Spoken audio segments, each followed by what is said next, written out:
కన్యా రాశి వారికి ఈ మాసం అంతా చాలా బాగుంది. కన్యా రాశి వారు తల్లిదండ్రుల యొక్క ఆస్తిపాస్తులు వచ్చేటువంటి సూచనలు ఉన్నాయి. ఈ కన్యా రాశి వారికి ఈ మాసంలో తండ్రి ప్రేమని పొందగలుగుతారు, తల్లి ప్రేమని పొందగలుగుతారు, ఆప్యాయత అండదండలతో ఉంటారు. తల్లిదండ్రుల యొక్క ఆప్యాయత అండదండలతోటి ముందుకు సాగుతూ ఉంటారు. కొన్ని కుటుంబాల వారు అప్పులు తీర్చుకుంటారు.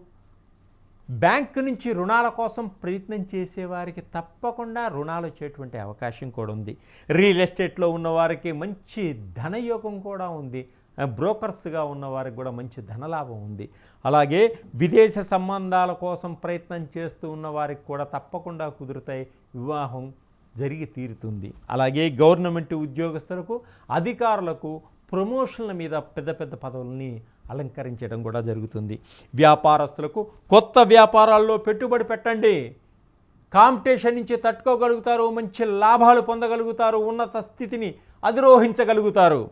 అలాగే విదేశాల్లో ఉన్న వ్యాపారస్తులు కూడా మంచి అవకాశాలు ఏర్పడేటువంటి సూచనలు కనిపిస్తున్నాయి. అలాగే సమాజంలో మంచి గుర్తింపు, మంచి పేరు ప్రఖ్యాతలను సంపాదించుకోగలుగుతారు.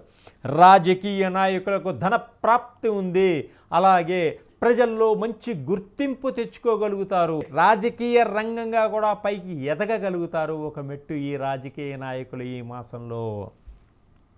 భార్యాభర్తల మధ్య మంచి అన్యోన్యత, దాంపత్య జీవితం ఉంది. అన్నదమ్ముల మధ్య కొంచెం విభేదాలు వస్తాయి ఆస్తి పరంగా. కాబట్టి చాలా జాగ్రత్తగా వ్యవహరించుకోండి. నిలకడగా ఉండండి. మనసుని నిలకడగా ఉంచుకొని నడుచుకోవడం ప్రవర్తించండి.